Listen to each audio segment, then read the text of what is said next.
Before you begin, before you listen to this book, I need to ask you something. Not a casual question, not something you answer quickly, a real question. When was the last time you sat alone in complete silence and examined your own life? Not your schedule, not your problems, not your notifications.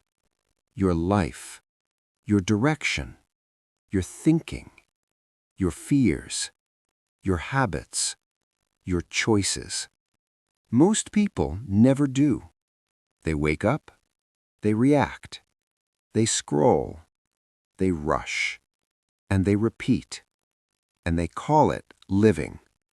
But what if I told you that nearly everything shaping your life right now was installed quietly, without your awareness? The invisible programming. From childhood, you were told what success looks like, what safety means, what failure represents, what is possible, what is unrealistic, what you should become. And you accepted most of it, not because you were weak, but because you were young, and the human mind absorbs before it questions.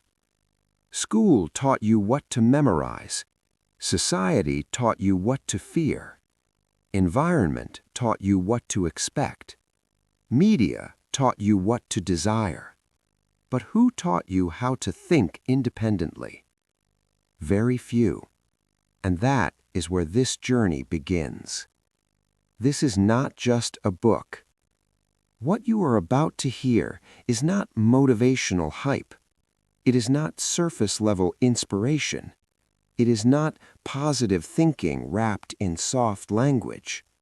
It is a confrontation, a psychological confrontation, originally written by Napoleon Hill after decades of studying success, failure, influence, fear, and human behavior. But this is not about history. It is about you. Because the same forces that controlled minds 100 years ago still operate today, only faster, stronger, more subtle. Look around. People are more connected than ever, yet more distracted, more informed, yet less certain, more expressive, yet less independent. We live in a world of constant input, notifications, headlines, opinions, arguments, algorithms. But input is not awareness, and information is not wisdom. You can consume content all day and still drift through life unconsciously. And drifting is dangerous, not because it feels bad, but because it feels normal. The most dangerous comfort. Comfort is seductive. It whispers, stay where you are. Don't risk embarrassment. Don't challenge the system. Don't think too differently. And slowly, your ambition softens. Your edge dulls. Your curiosity shrinks. Not in one dramatic collapse, but in subtle compromise, day after day. Until one morning, you wake up and realize years have passed and nothing truly changed. The real enemy. This book uses bold language. It speaks of a devil, but not as mythology, not as superstition, as a metaphor, a symbol for the force that thrives in passivity, the force that feeds on fear, the force that encourages drifting, the force that benefits when you stop thinking critically. And whether you call it fear, conditioning, social pressure, or psychological inertia, it is real, and it influences nearly everyone. The question is not whether it exists. The question is, do you recognize it in yourself? Why this matters now. There has never been a time in human history where controlling attention was easier. Your attention is currency, and entire industries compete for it. If you do not choose what you focus on, something else will. If you do not design your thinking, it will be designed for you. If you do not decide your direction, you will inherit one. This is not dramatic exaggeration. It is observable reality. And that is why this message matters more today than ever. Is this a mirror? As you listen to the chapters ahead, you may feel discomfort. You may feel exposed. You may feel defensive. That's normal, because this work is not pointing outward. It is holding a mirror. And mirrors do not flatter. They reveal. You will hear about fear. Ask yourself where it lives in you. You will hear about drifting. Ask yourself where you may be doing it. You will hear about control. Ask yourself what influences your thinking. This is not about judgment. It is about awakening. A warning before we continue. If you are looking for comfort, this may not be for you. If you want to be told everything will work out without change, this may frustrate you. But if you are willing to examine your habits, challenge your assumptions, reclaim your attention, and think independently, then stay, because what follows is not entertainment. It is transformation. A simple agreement. Before we begin, make a quiet agreement with yourself. I will listen actively, not passively, not while scrolling, not while distracted, actively. Because the difference between drifting and directing begins with attention, and attention is a decision. The question that will follow you. As this journey unfolds, one question will repeat. Am I thinking or am I reacting? That question alone, if asked honestly, could alter your future. Not dramatically overnight, but steadily, powerfully, irreversibly. Final words before Chapter 1. Some books entertain, some books inform, a rare few awaken. This is meant to awaken, not through noise, but through clarity, not through fantasy, but through psychological truth, not through blame, but through responsibility. So take a breath, slow down, and prepare. Because once you see the mechanism, you cannot unsee it. And once you recognize the drift, you will never be comfortable surrendering again. Let us begin. The invitation that changed a life. There are moments in life that appear small, almost ordinary. A conversation, a meeting, a single question. And yet, those moments quietly divide your life into two parts: before and after. For Napoleon Hill, that moment came in the year 1908. He was young, ambitious, curious, but uncertain. He did not yet know he would become one of the most influential thinkers in personal development. He did not yet know that his name would one day sit beside legends. He simply wanted opportunity. And that opportunity appeared in the form of one of the wealthiest men in the world, Andrew Carnegie. The question that tested a young mind. Imagine the scene. A young reporter interviewing a titan of industry. Carnegie had built steel empires, railroads, institutions, fortunes beyond imagination.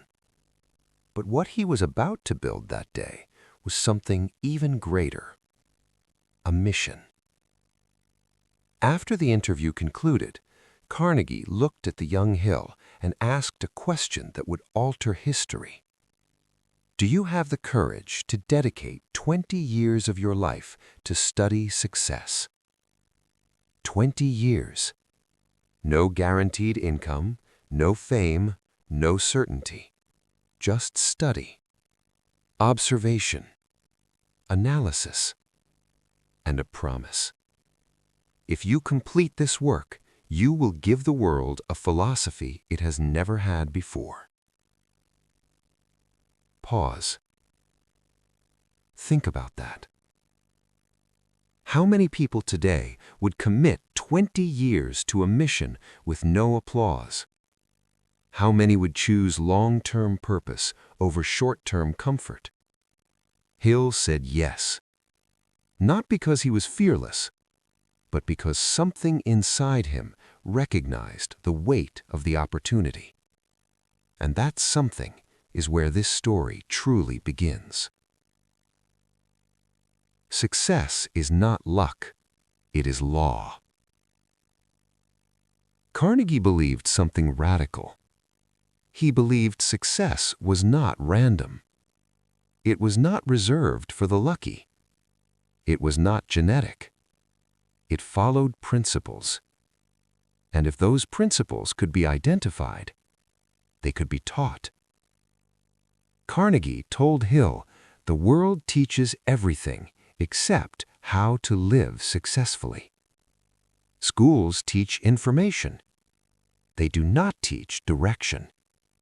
They teach memory. They do not teach mastery. They produce graduates, but rarely produce leaders. Carnegie believed civilization needed something missing. A practical philosophy of achievement. Not theory. Not religion. Not speculation. But tested truth drawn from real lives. And he believed Hill was the man to build it. But here is where the story becomes deeper. Carnegie did not only ask Hill to study successful people. He told him to study failure, carefully, intimately, without judgment. Why? Because failure reveals what success hides. Failure exposes weakness, excuses, self-sabotage, fear. Most people study winners and copy behavior. Very few study losers and avoid mistakes. Carnegie insisted, study both.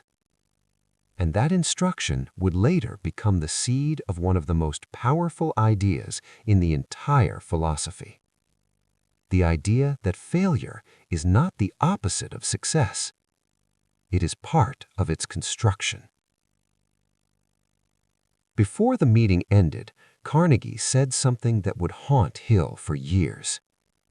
He said, "You will discover that success is not separate from the man. It is within him." But most never activate it. He called it the other self, a force, an inner faculty, a higher level of awareness. Carnegie explained that most people only access this other self during crisis, during emergency, during adversity, when comfort disappears and thinking becomes survival. This is critical. Most people don't think deeply. They react. They drift. They repeat patterns. But when adversity strikes, thinking becomes survival. And in that pressure, the other self awakens. Hill did not fully understand this at the time, but he would. Through pain, through fear, through humiliation, through financial collapse, through doubt so intense it nearly destroyed him. And that is why this book exists. Why this story matters to you. You might be wondering, Why does this story matter to me? Because you are either drifting or choosing.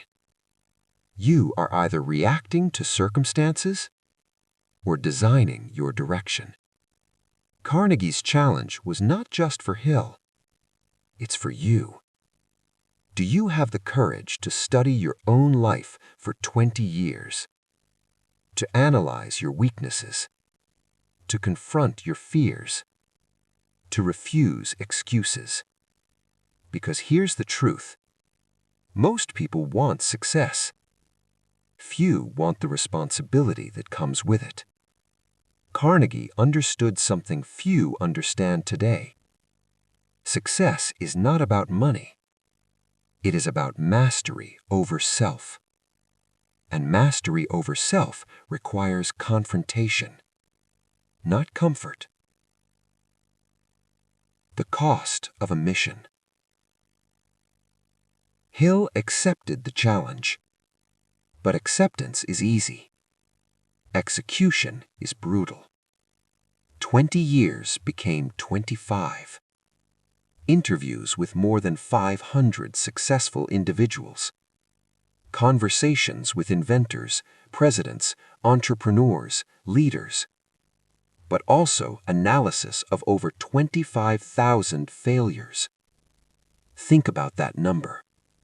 25,000 lives examined, patterns identified, mistakes cataloged, psychology dissected. What Hill discovered shocked him. The majority of failures did not fail because of lack of opportunity.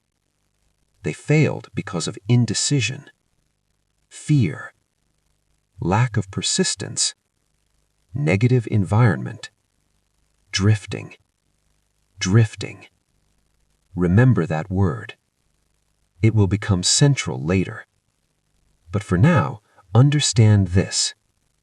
Hill was building something revolutionary. A map. A blueprint.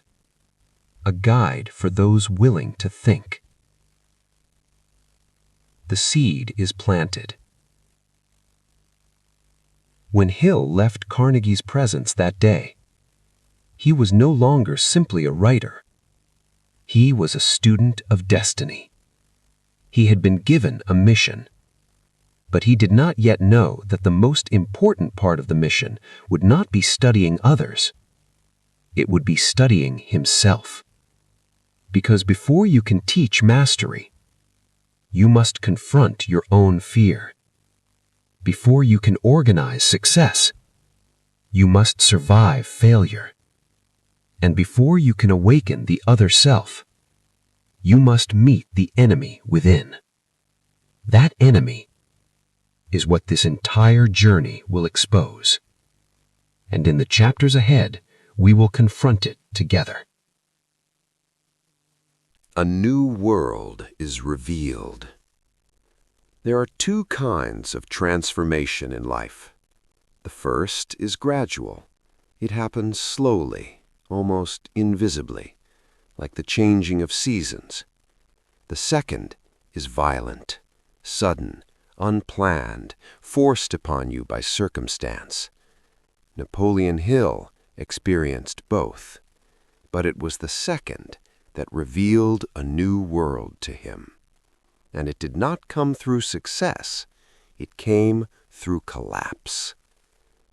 When the mind turns against itself. By the mid-20s, Hill had already achieved what most would call progress.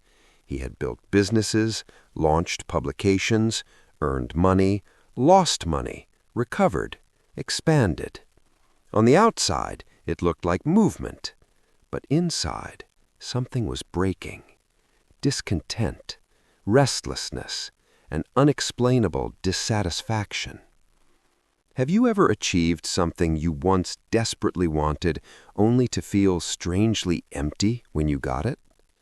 That was Hill. He was chasing income, but searching for meaning. And meaning does not respond to money. Then came the blow. A business partnership dissolved. Income collapsed. stability vanished, and for the first time in his adult life, he was stranded. Not metaphorically, literally. Stranded in a city without money, without direction, without certainty. The disease of indecision. He later described this period not as poverty, but as paralysis, the worst of all human ailments. Indecision. Not knowing what to do, not knowing where to go, not trusting your own judgment. Indecision is subtle. It does not scream. It whispers. Wait. Maybe later. What if you fail? What will they think? And while you wait, life continues without you. Hill knew the principles of success. He had studied them for years. He had organized them. He had lectured about them. But now he faced a brutal realization. Knowledge is powerless if not applied. This is where most people fall. They read, they listen, they understand, but they do not act. And inaction breeds doubt. Doubt breeds fear, and fear breeds paralysis, and paralysis becomes identity. The breaking point. One afternoon, after weeks of mental chaos, Hill made a simple decision. He would walk, not to escape, but to think. He walked for miles into open country, no noise, no distraction, no advice, just silence. And sometimes silence becomes the loudest teacher. As he walked, something unusual happened. His thoughts slowed, the panic softened, the mental noise quieted. Then suddenly, an internal command, clear, direct, undeniable. Complete your work. Not the business, not the job, not the quick money, the philosophy, the mission given to him years earlier by Andrew Carnegie. In that moment, Hill realized something painful. He had been running from his calling. Every business venture, every distraction, every shift in direction was avoidance. Avoidance of the deeper work, avoidance of responsibility, avoidance of purpose. This is uncomfortable truth. Most people do not fail because they lack opportunity. They fail because they avoid their real assignment. Your highest calling demands growth. Growth demands discomfort. Discomfort threatens the ego. So we choose easier paths, safer income, shorter horizons, smaller dreams, and we justify it as practicality. But the mind knows, and the mind does not forgive self-betrayal. Hill's dissatisfaction was not random. It was internal rebellion. His other self was not asleep. It was frustrated. And when he finally stopped running, it spoke. The night of awakening. That night, something shifted permanently. Hill returned home. He sat at a typewriter and began writing again. Not because he had investors, not because he had clarity, but because he had alignment. And alignment is more powerful than certainty. He later described the experience as if a second entity had taken command of his being. Not mystical, not supernatural, but decisive, confident, unafraid. A version of himself untouched by doubt. He called it his other self. We might call it higher consciousness, deep intuition, rational courage, or simply clarity. Whatever the name, it changed everything. Fear versus faith. Hill later articulated the internal battle in simple terms. There are two forces inside every human being, fear and faith. Fear restricts. Faith expands. Fear calculates loss. Faith calculates possibility. Fear seeks safety. Faith seeks growth. For over a year, fear had ruled him, but now faith had seized control. And once faith takes command, the world looks different.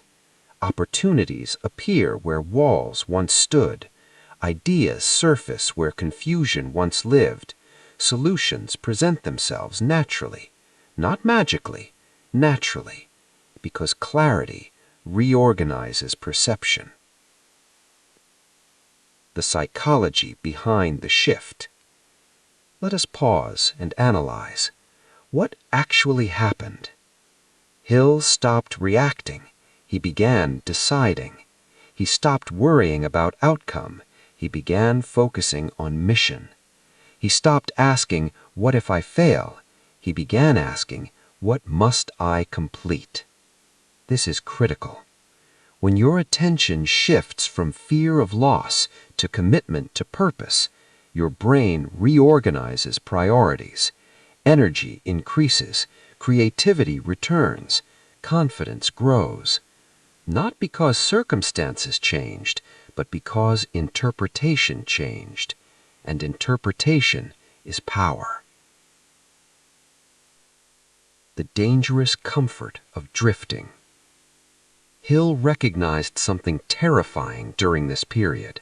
Before the crisis, he had been drifting. Busy, yes. Active, yes. But drifting. Drifting is not laziness. It is unconscious living. You wake up, you work, you react, you repeat. No defined mission, no deliberate growth, just momentum. And momentum without direction eventually collapses. Most people are not destroyed by failure. They are dissolved by drifting. And drifting feels safe until it doesn't. Hill's collapse forced him to stop drifting, and that is why it became a gift. The power of a burning mission. Once he recommitted to completing his philosophy, energy returned, ideas returned, opportunity returned. He no longer sought survival, he sought completion. And when mission becomes priority, fear loses authority. This is one of the deepest truths in personal development. Purpose neutralizes fear. Not eliminates, neutralizes. Because fear cannot dominate a mind committed to contribution. A new world. After that night, Hill did not become instantly wealthy. He did not become instantly famous. But something more important happened. He became internally sovereign, self-governed, self-directed. And from that state, a new world opens. You begin to see obstacles as training, delay as preparation, criticism as information, adversity as refinement. This is not blind optimism, it is disciplined perception, and perception determines experience. The invitation hidden in crisis. If you are facing difficulty right now, ask yourself, is this destruction or invitation? Is this collapse or correction? Hill's new world was not external, it was internal reorganization. And once the internal shifts, the external follows, slowly, gradually, logically. The strange interview. There are conversations you choose, and then there are conversations that choose you. This was the second kind. By the time Napoleon Hill sat down to write what would become the most controversial chapter of his life, he had already faced poverty, fear, humiliation, doubt. But now he was ready for something far more dangerous, the truth. Not the polite version, not the motivational version, but the raw psychological truth about why most people never become free. And in order to reveal that truth, he created a character, a voice, a force. He called it the devil. Not as religion, not as mythology, but as metaphor, a symbol, a personification of the destructive forces that control the human mind. Because sometimes, to understand an enemy, you must let it speak. Why give the enemy a voice? Hill understood something profound. Fear thrives in vagueness. If you cannot see it, you cannot confront it.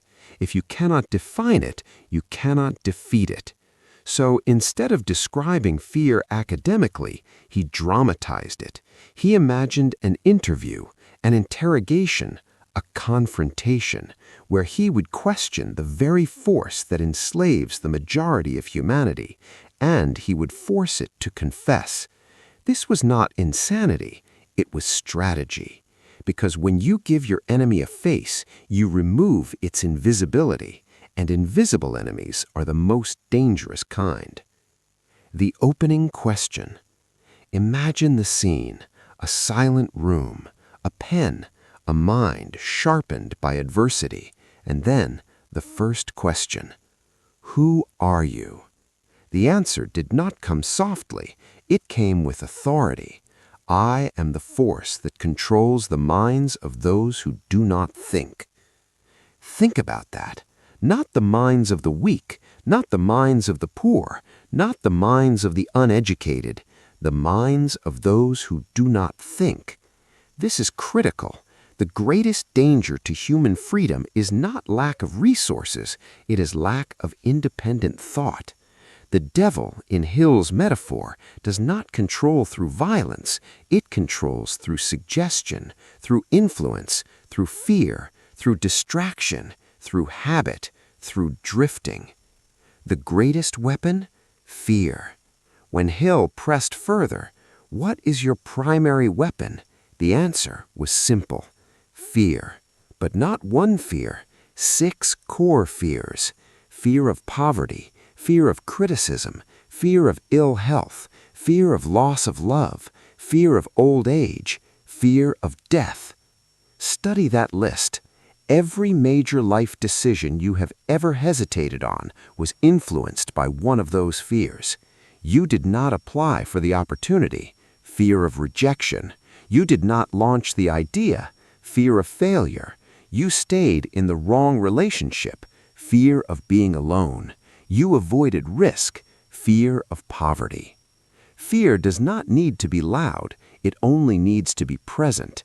And once fear enters the mind, it distorts perception. The silent control mechanism. Hill asked the next question, how do you gain control over people? The answer was chilling. I get them drifting. Drifting. There is that word again. Drifting is not rebellion, it is surrender. It is passive living. It is existing without deliberate thought. The drifter wakes up, consumes information, repeats habits, avoids deep thinking, accepts popular opinion, follows majority emotion, and calls it life. Drifters are easy to influence because they do not examine, they react. They do not question narratives, they absorb them. They do not choose direction, they inherit it. And once drifting becomes a habit, it becomes identity. Some people don't drift, they sink into indifference. Hypnotic rhythm. Hill pressed further. How do you keep them drifting? The answer introduced one of the most powerful psychological concepts in the entire philosophy, hypnotic rhythm. The idea is simple. Whatever you repeat controls you. Habits become patterns. Patterns become identity. Identity becomes destiny. If you repeat doubt, you become doubtful. If you repeat excuses, you become limited. If you repeat comfort, you become stagnant. The mind moves toward whatever it practices, and once a pattern becomes deeply embedded, it requires conscious effort to break. Most people never apply that effort. They drift into routine, and routine hardens into chains. The education of obedience. Hill questioned the force further. How do you begin influencing people? The answer began in childhood. Fear-based discipline, punishment over reasoning, memorization over thinking, obedience over inquiry. Children learn early. Do not question authority. Do not challenge norms. Do not stand out. Do not fail publicly. And by adulthood, the creative, independent thinker has often been replaced by the cautious conformist. This is not conspiracy. It is conditioning, and conditioning shapes reality. The role of media and environment. Hill's metaphorical devil admitted something powerful. I work through environment. Environment shapes belief. Belief shapes behavior. Behavior shapes results. If you live in criticism, you develop insecurity. If you live in limitation, you adopt small thinking. If you live in fear-driven narratives, you normalize anxiety. And today, environment has multiplied. Not just family, not just community, but digital environment, news cycles, social media, constant comparison, constant outrage, constant distraction. Drifting has never been easier. Independent thinking has never been rarer. The 98%.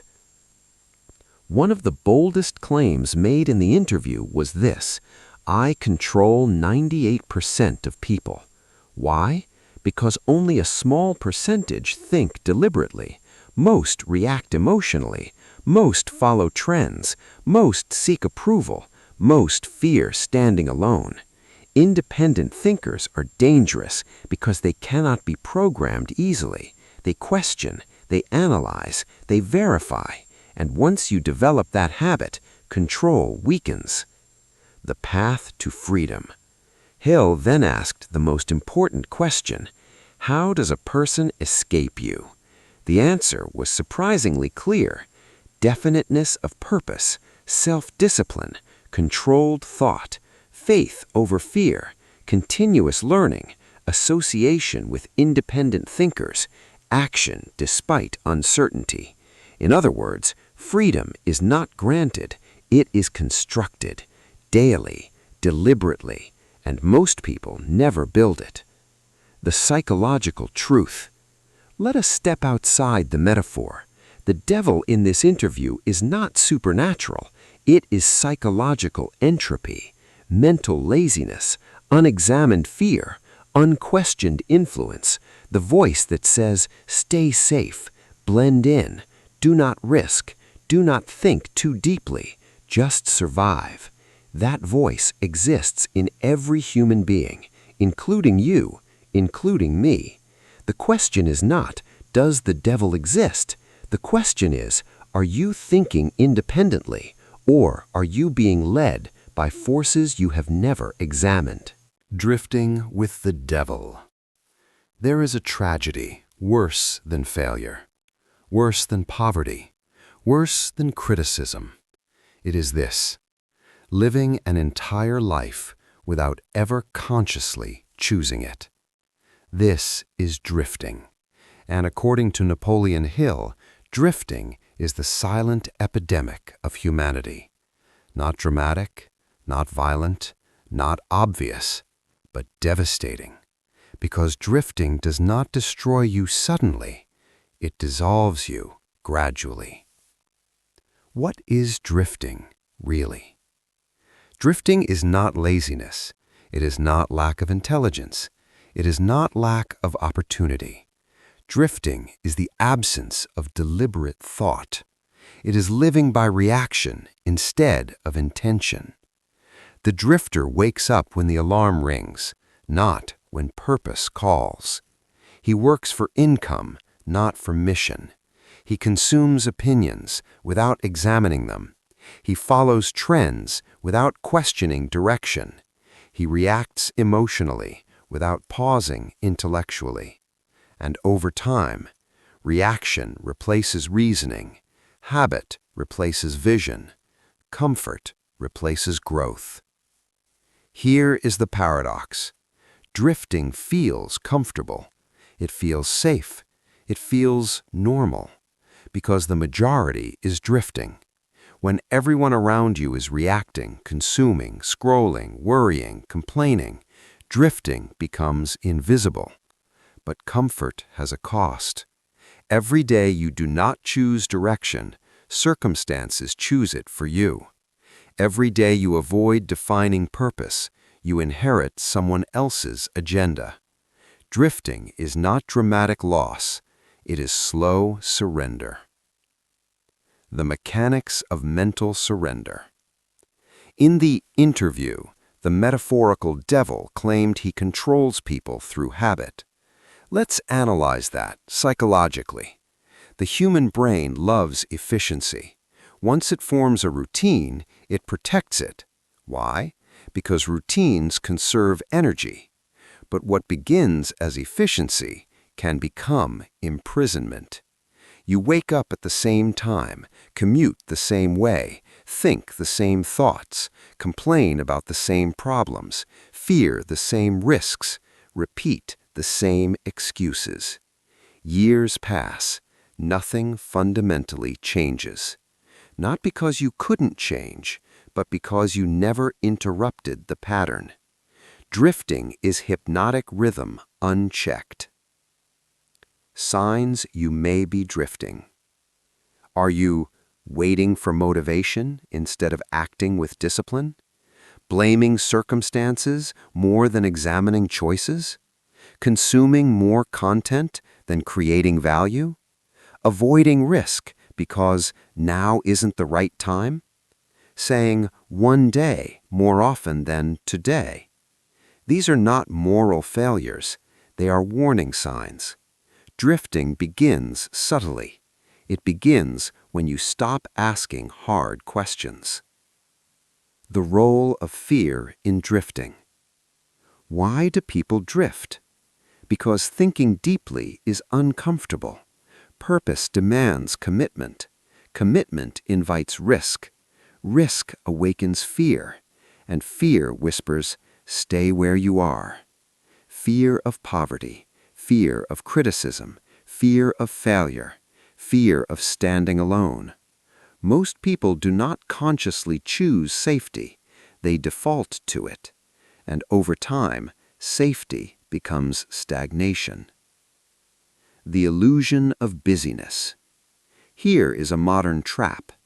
Busyness looks productive, but busyness without direction is sophisticated drifting. Answering emails, scrolling updates, attending meetings, discussing plans, planning plans, revising plans.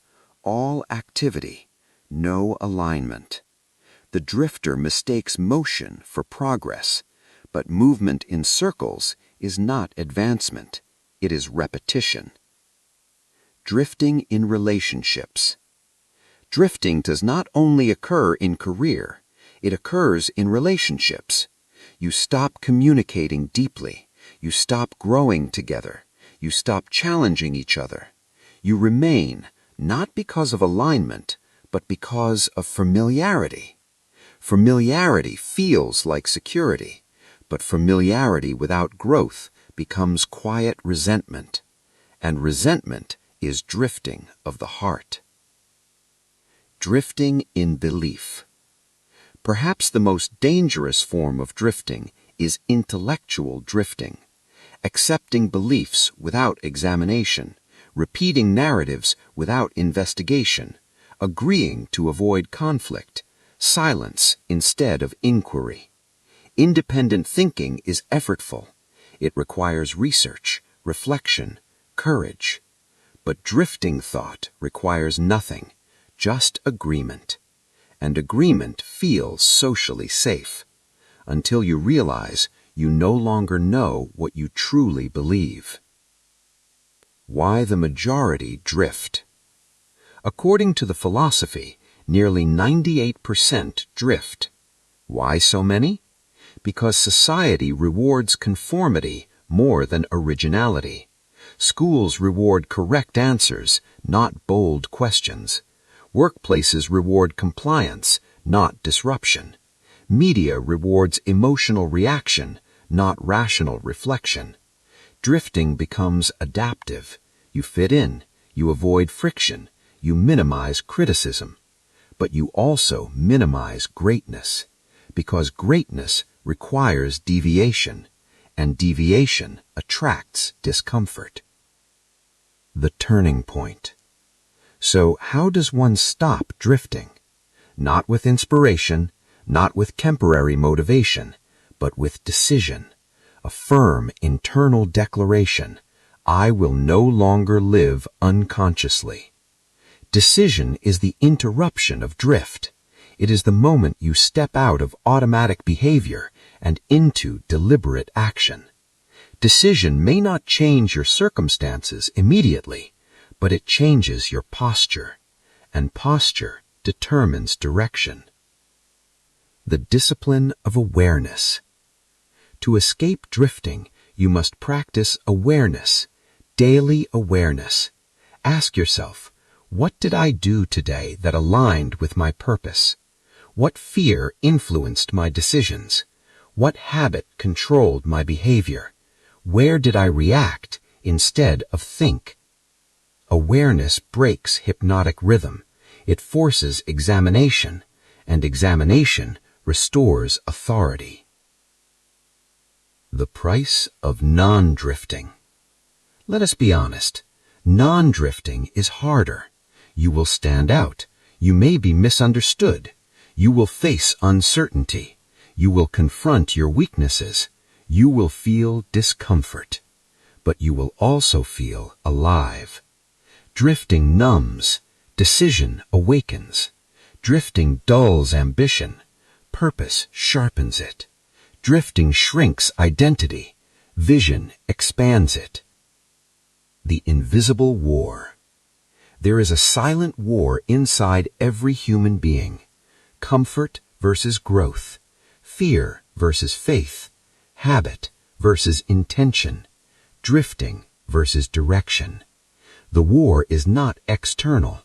It is internal.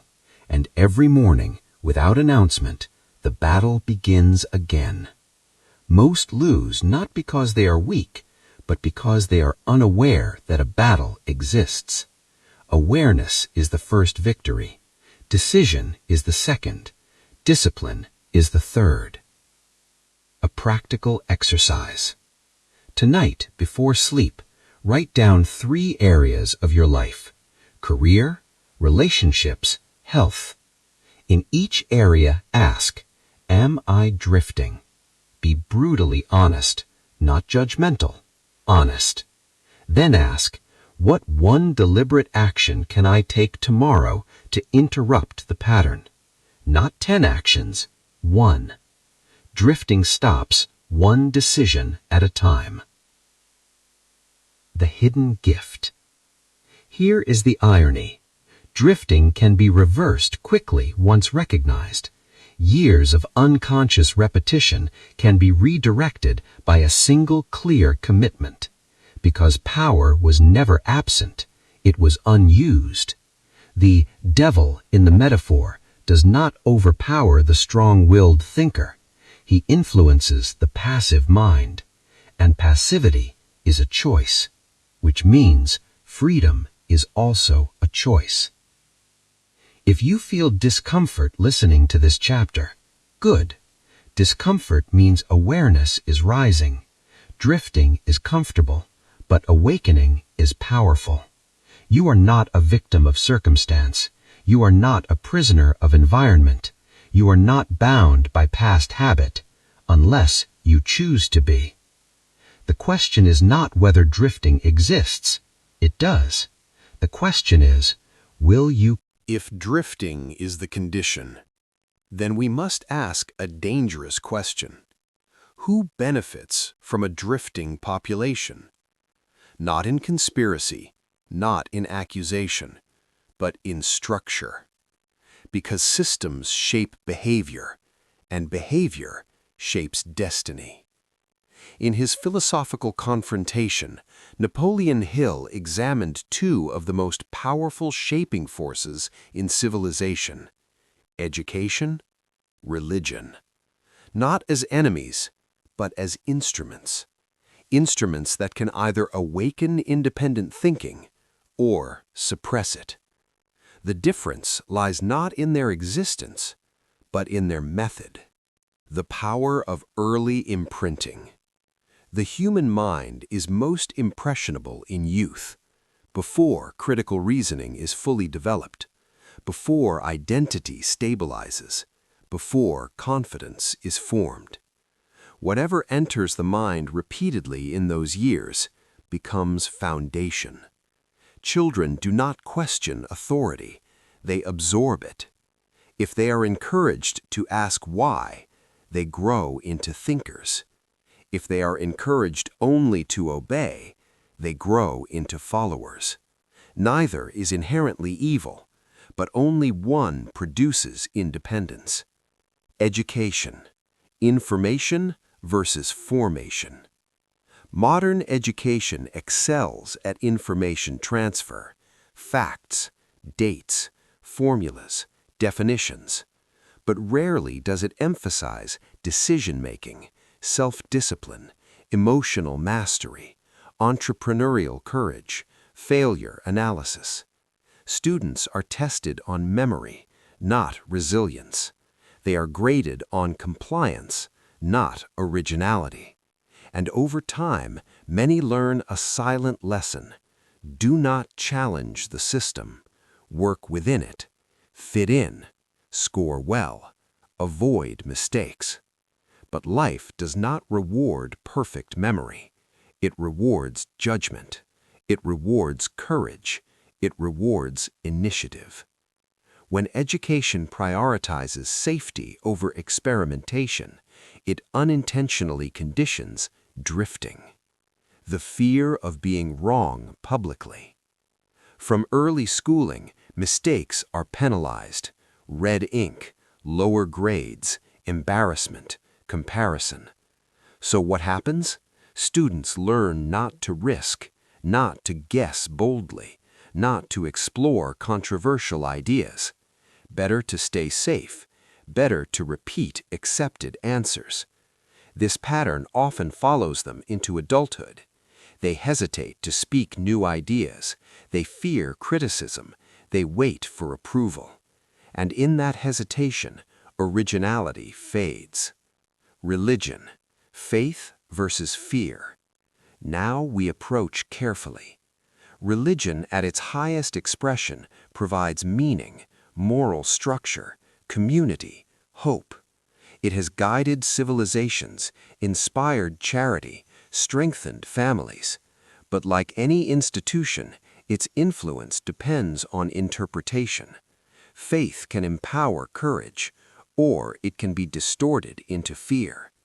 If spiritual teaching emphasizes love, responsibility, integrity, it strengthens character. If it emphasizes punishment, guilt, unquestioned obedience, it may weaken independence. The issue is not belief. It is whether belief encourages conscious choice or blind compliance. Authority and obedience. Both education and religion share a common element: authority. Authority is necessary for structure, but when authority becomes unquestionable, critical thought declines. Independent thinking requires courage to ask why, how, is this true, is this useful, is this aligned with reality? Without those questions, belief becomes habit, habit becomes identity, and identity resists change. The subtle shift from guidance to control. Guidance invites reflection, control demands submission. Guidance says, here is wisdom, examine it.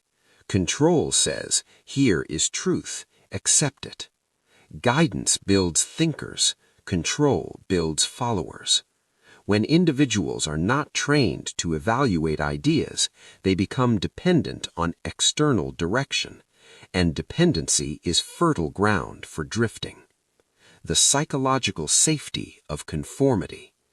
Why do most people accept inherited beliefs without question? Because belonging feels safe. Social rejection activates primal fear.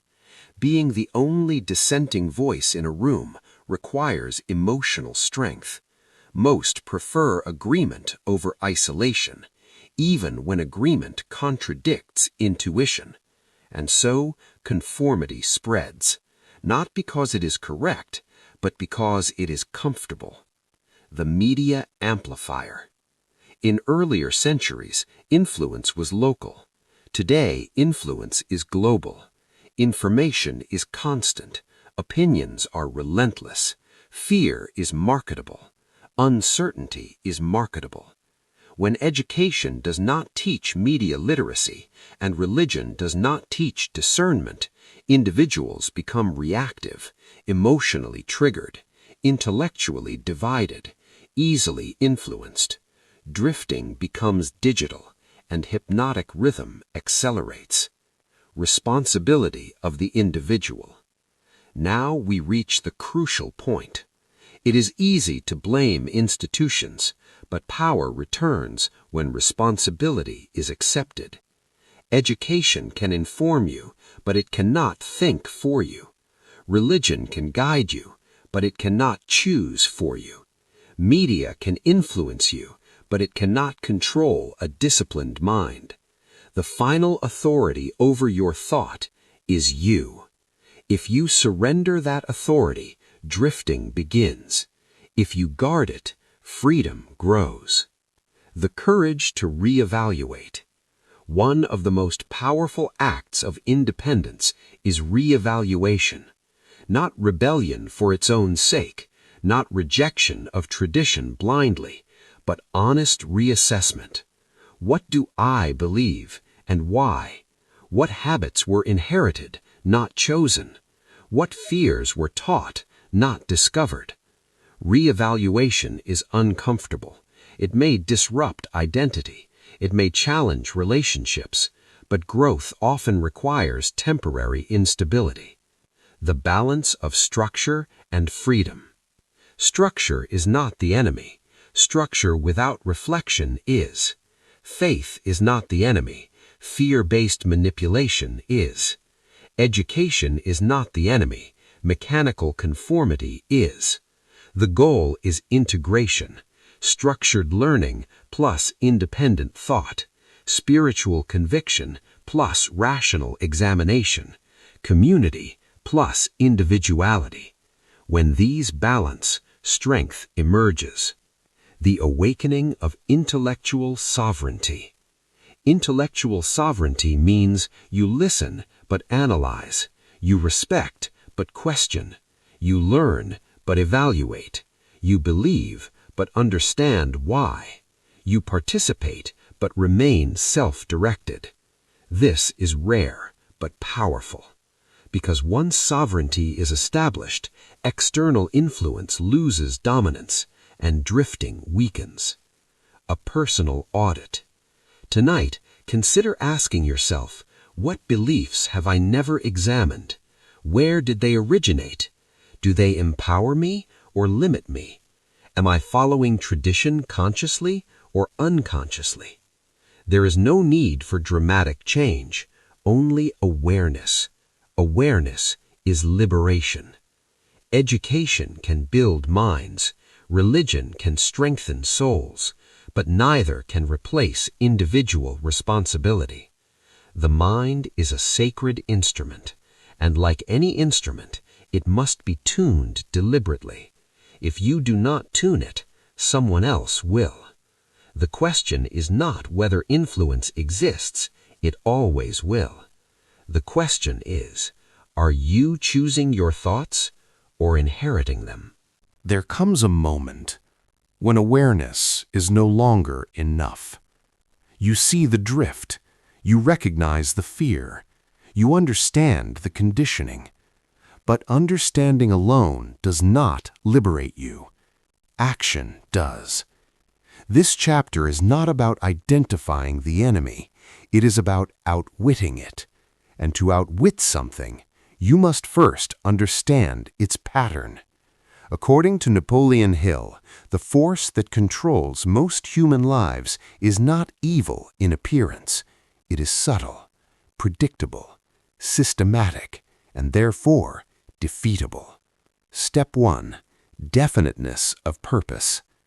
The first and most powerful weapon against drifting is definiteness of purpose. Not vague desire, not "I want success," not "I hope things improve." Definiteness means clarity, exactness, decision. What do you want? Why do you want it? What are you willing to give for it? Drifting survives in ambiguity. Purpose destroys ambiguity. When your mind has a clear target, fear loses influence because energy now has direction. A ship without coordinates is controlled by current. A ship with coordinates adjusts for the storm. Purpose is coordinates. Step 2. Mastery over thought. The devil, in the metaphor, admitted something crucial. He cannot control a disciplined thinker. Control of thought does not mean suppressing emotion. It means observing it. When fear arises, ask, is this fear rational or inherited? When doubt appears, ask, is this doubt based on fact or imagination? Most people believe every thought that enters their mind. Independent thinkers evaluate thoughts before accepting them. You are not your first reaction. You are your chosen response. That shift alone restores authority. Step 3. Controlled environment. Environment shapes belief. Belief shapes action. Action shapes results. If you constantly consume negativity, your perception narrows. If you surround yourself with cynicism, ambition weakens. If you engage only with comfort, growth stalls. Outwitting the devil requires deliberate environmental design. Choose books that challenge you. Choose conversations that expand you. Choose mentors who think independently. Choose silence over noise when clarity is needed. Environment is not accidental. It is architectural. Design it. Step 4. Embrace adversity as training. One of the greatest psychological traps is interpreting adversity as punishment. Adversity is refinement. It exposes weakness, reveals blind spots, forces innovation. The drifter avoids difficulty. The thinker studies it. When something goes wrong, ask, what is this teaching me? Where must I grow? What skill is being demanded? This transforms fear into feedback, and feedback builds strength. Step 5. Self-discipline. Let us speak honestly. Freedom requires discipline. Not harshness, not rigidity, but consistent self-command. Wake when you decide. Work when you commit. Finish what you start. Think before reacting. Act before excuses grow. Self-discipline is not restriction. It is alignment between intention and action. Without discipline, purpose collapses under distraction. Controlled attention. Attention is the most valuable currency of the modern age. Whoever controls your attention influences your life. Outwitting the devil means guarding your attention fiercely. Limit mindless consumption. Question sensational headlines. Reduce reactive engagement. Create more than you consume. Think more than you scroll. Attention determines mental shape, and mental shape determines destiny. Step 7. Faith over fear. Faith is not blind optimism. It is confident expectation rooted in decision. Fear says, what if I fail? Faith says, what if I grow? Fear focuses on loss. Faith focuses on possibility.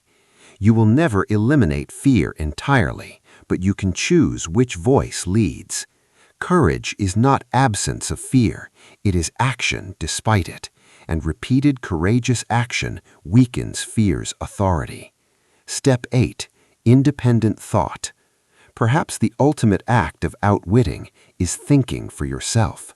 This does not mean rejecting everything, it means examining everything. Test ideas, observe results, compare beliefs with reality, accept what works, discard what limits. Independent thought is rare, but it is invincible. Because once you think independently, manipulation becomes visible, and visible manipulation loses power. The daily battle. Let us be realistic. This is not a one-time victory. The battle between drifting and direction is daily. Every morning, comfort or growth, reaction or reflection, fear or faith, excuse or execution. Outwitting is not dramatic, it is consistent. Small, disciplined choices repeated over time. That is how identity changes. The reversal of hypnotic rhythm. Remember hypnotic rhythm. What you repeat, you become. So reverse it. Repeat courage. Repeat discipline. Repeat clarity. Repeat learning. Repeat decisive action. Eventually, strength becomes automatic. Confidence becomes natural. Purpose becomes identity. The same psychological law that traps people frees them. A personal declaration. Silently declare, I will no longer drift. Not emotionally, not impulsively, calmly, firmly. Drifting ends at decision. Freedom begins at responsibility. No external force can dominate a mind that has chosen clarity. The final realization. The devil in the metaphor is not an external being. It is internal weakness unexamined.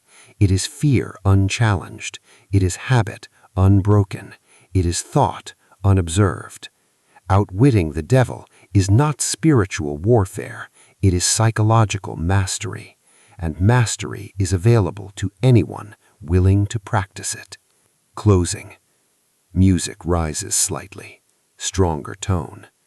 You were not designed to drift. You were not created to react endlessly. You were not built for passive existence. You have reason, choice, will, imagination, discipline, and purpose. The question is not whether the forces of fear exist. They do. The question is, will you think? Will you decide? Will you act? Because the moment you do, the control weakens, the drift stops, and direction begins. The final choice. Every battle you have heard in these chapters was never external, not truly. The meeting, the crisis, the strange interview, the exposure of drifting, the examination of education and belief, the strategy to outwit control. All of it points to one truth. The real battlefield is the human mind, and the final decision is always personal. The invisible line. There is an invisible line in every life. On one side of the line, reaction, fear, habit, conformity, drifting. On the other side, decision, clarity, discipline, independence, direction. Most people never consciously step across that line. They hover near it, they sense it, but they hesitate. Because crossing that line requires responsibility, and responsibility is heavy. It removes excuses, it removes blame, it removes comfort, but it also removes chains. The lie of powerlessness. The greatest deception ever accepted by humanity is the belief in powerlessness. I can't change. It's too late. That's just how life is. I wasn't given the right advantages. These phrases feel reasonable, but they are surrender disguised as logic. You may not control your beginnings, you may not control circumstances, but you always control interpretation. And interpretation directs action, and action builds identity, and identity determines destiny. The chain always begins with thought. Break the thought, and the chain weakens. The responsibility of awareness. Now that you see drifting, you cannot unsee it. Now that you understand fear, you cannot pretend it is fate. Now that you recognize conditioning, you cannot comfortably return to unconsciousness. Awareness creates responsibility, and responsibility creates tension. But tension is growth in motion. The question is not whether life is difficult. It is. The question is whether difficulty will define you or refine you. The quiet power of decision. History is not changed by crowds. It is changed by individuals who decided. Not loudly, not theatrically, but firmly. Napoleon Hill did not change his life in a single dramatic moment. He changed it the night he stopped running, when he sat down, when he chose purpose over comfort, when he committed to thinking independently. The world shifts when individuals shift internally, and every transformation begins invisibly. A thought, a decision, a refusal to drift. The daily recommitment. Let us remove fantasy. You will not wake tomorrow fearless. You will not eliminate doubt forever. You will not eliminate every negative influence, but you can recommit daily. Every morning ask, who will lead today? Fear or faith? Habit or intention? Comfort or growth? The battle is small, but it is constant. Win enough small battles, and the war resolves itself. Freedom is constructed. Freedom is not granted by institutions. It is not gifted by society. It is not inherited automatically. It is constructed. Through discipline, through thought control, through environmental design, through courageous action, through definiteness of purpose. And the construction never truly ends, because growth never truly ends. The moment you believe you have arrived, drifting waits patiently.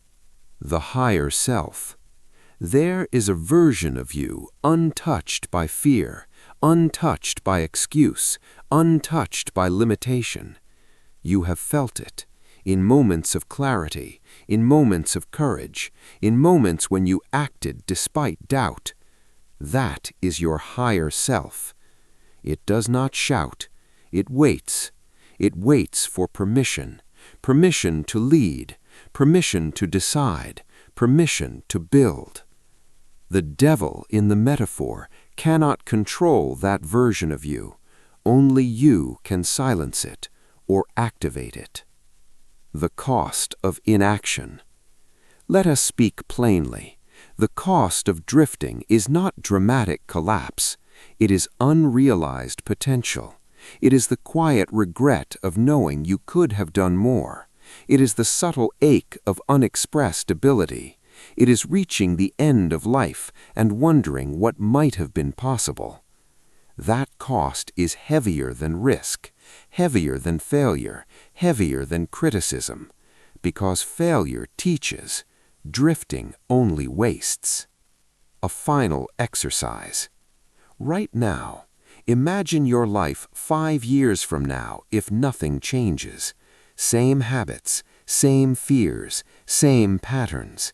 Feel that reality.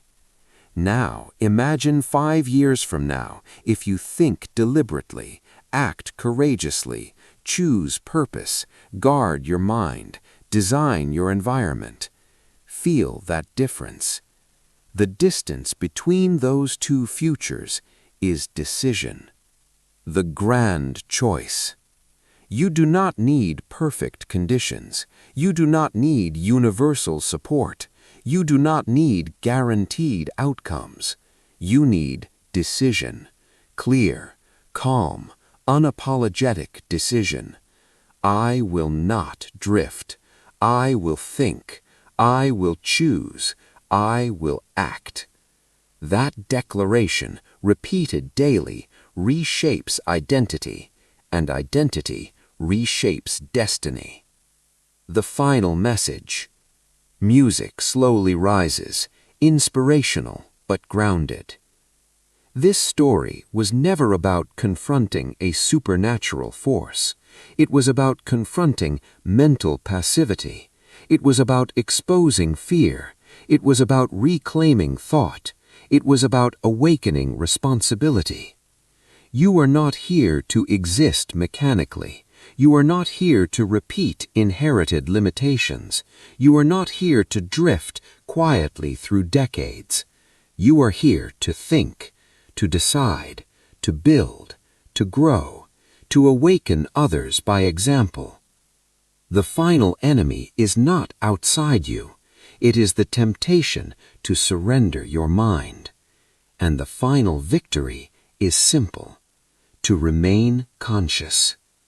Tonight, when silence returns and distraction fades, you will face the same choice every human faces: drift or direct, react or reason, follow or think. The world does not change when everyone agrees. It changes when one person decides. Let that person be you.